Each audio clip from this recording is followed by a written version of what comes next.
英語聞き流し10分間、名作リスニング。英語テキストと MP3 ダウンロード、その他の物語は、ホームページよりご利用いただけます。88thpp.com 88thpp.com Then the little mermaid went out from her garden and took the road to the foaming whirlpools, behind which the sorceress lived. She had never been that way before.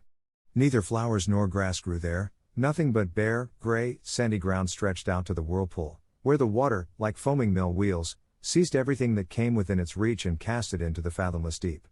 Through the midst of these crushing whirlpools the little mermaid was obliged to pass before she could reach the dominions of the sea witch. Then, for a long distance, the road lay across a stretch of warm, bubbling mire, called by the witch her turf moor. Beyond this was the witch's house, which stood in the center of a strange forest, where all the trees and flowers were polypi, half animals and half plants. They looked like serpents with 100 heads, growing out of the ground. The branches were long, slimy arms, with fingers like flexible worms, moving limb after limb from the root to the top. All that could be reached in the sea they seized upon and held fast, so that it never escaped from their clutches. The little mermaid was so alarmed at what she saw that she stood still and her heart beat with fear. She came very near turning back, but she thought of the prince and of the human soul for which she longed, and her courage returned. She fastened her long, flowing hair round her head, so that the polypi should not lay hold of it. She crossed her hands on her bosom, and then darted forward as a fish shoots through the water, between the supple arms and fingers of the ugly polypi, which were stretched out on each side of her. She saw that they all held in their grasp something they had seized with their numerous little arms, which were as strong as iron bands. Tightly grasped in their clinging arms were white skeletons of human beings who had perished at sea and had sunk down into the deep waters, skeletons of land animals, and oars, rudders, and chests, of ships. There was even a little mermaid whom they had caught and strangled, and this seemed the most shocking of all to the little princess. She now came to a space of marshy ground in the wood, where large, fat water snakes were rolling in the mire and showing their ugly, drab-colored bodies. In the midst of this spot stood a house, built of the bones of shipwrecked human beings. There sat the sea witch, allowing a toad to eat from her mouth just as people sometimes feed a canary with pieces of sugar. She called the ugly water snakes her little chickens and allowed them to crawl all over her bosom. "I know what you want," said the sea witch. "It is very stupid of you, but you shall have your way, though it will bring you to sorrow, my pretty princess.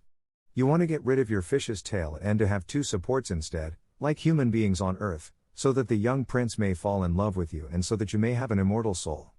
And then the witch laughed so loud and so disgustingly that the toad and the snakes fell to the ground and lay there wriggling. "You are but just in time," said the witch, "for after sunrise tomorrow I should not be able to help you till the end of another year. I will prepare a draught for you, with which you must swim to land tomorrow before sunrise, seat yourself there and drink it. Your tail will then disappear, and shrink up into what men call legs.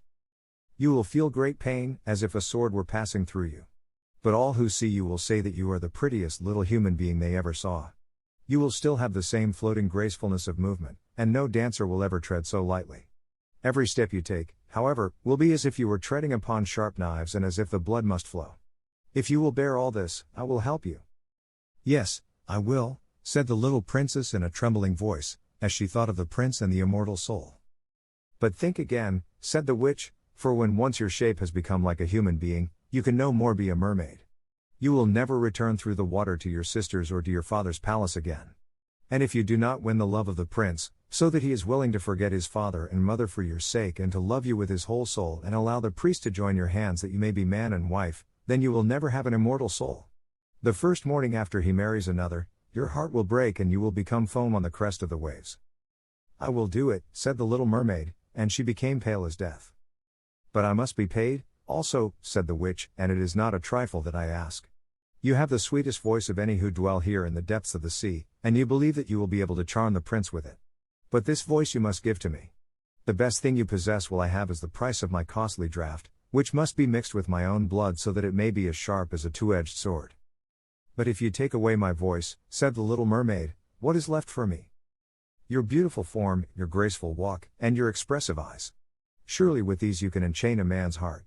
Well, have you lost your courage? Put out your little tongue, that I may cut it off as my payment, then you shall have the powerful draught." "It shall be," said the little mermaid. Then the witch placed her cauldron on the fire, to prepare the magic draught. "Cleanliness is a good thing," said she, scouring the vessel with snakes which she had tied together in a large knot. Then she pricked herself in the breast and let the black blood drop into the cauldron. The steam that rose twisted itself into such horrible shapes that no one could look at them without fear. Every moment the witch threw a new ingredient into the vessel, and when it began to boil, the sound was like the weeping of a crocodile. When at last the magic draught was ready, it looked like the clearest water. "There it is for you," said the witch. Then she cut off the mermaid's tongue, so that she would never again speak or sing. "If the polypi should seize you as you return through the wood," said the witch, "throw over them a few drops of the potion, and their fingers will be torn into 1,000 pieces." But the little mermaid had no occasion to do this, for the polypi sprang back in terror when they caught sight of the glittering draught, which shone in her hand like a twinkling star. So she passed quickly through the wood and the marsh and between the rushing whirlpools. She saw that in her father's palace the torches in the ballroom were extinguished and that all within were asleep.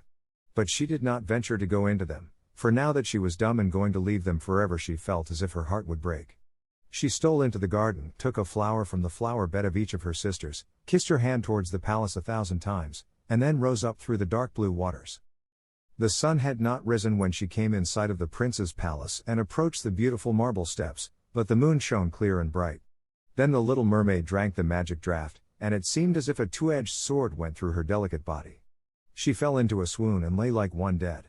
When the sun rose and shone over the sea, she recovered it and felt a sharp pain, but before her stood the handsome young prince.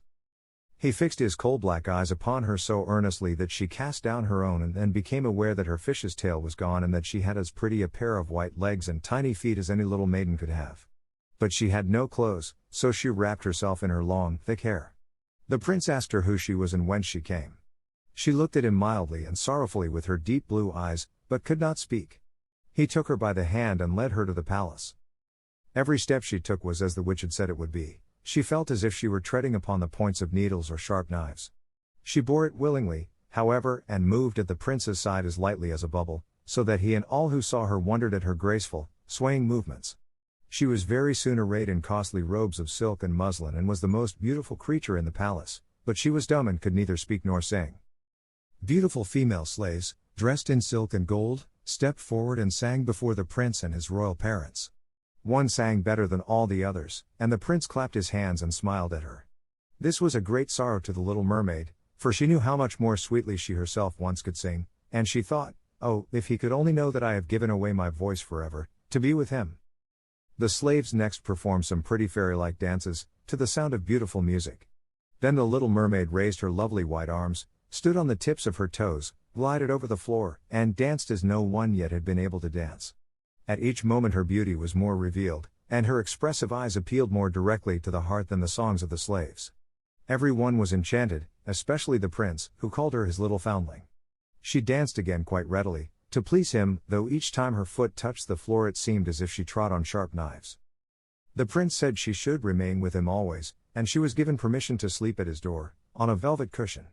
He had a page's dress made for her, that she might accompany him on horseback. They rode together through the sweet-scented woods, where the green boughs touched their shoulders, and the little birds sang among the fresh leaves.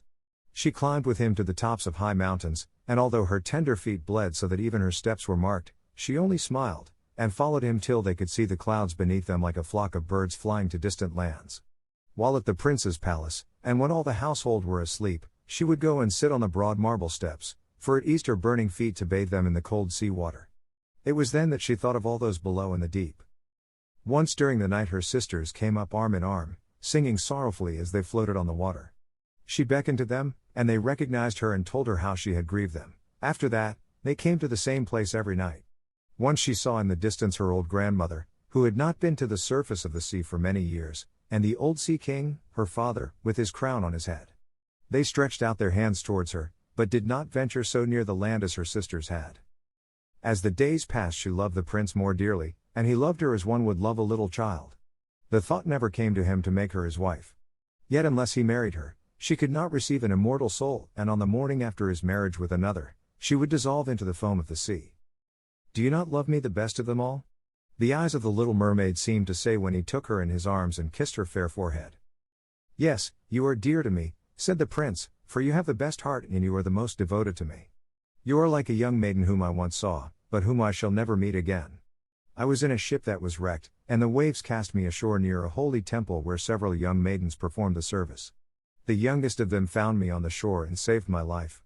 I saw her but twice, and she is the only one in the world whom I could love. But you are like her, and you have almost driven her image from my mind. She belongs to the holy temple, and good fortune has sent you to me in her stead. We will never part. Ah, he knows not that it was I who saved his life, thought the little mermaid. I carried him over the sea to the wood where the temple stands. I sat beneath the foam and watched till the human beings came to help him. I saw the pretty maiden that he loves better than he loves me. The mermaid sighed deeply, but she could not weep. He says the maiden belongs to the holy temple, therefore she will never return to the world, they will meet no more. I am by his side and see him every day. I will take care of him, and love him, and give up my life for his sake. 英語聞き流し10分間、名作リスニング。英語テキストと MP3 ダウンロード、その他の物語は、ホームページよりご利用いただけます。88thpp.com 88thpp.com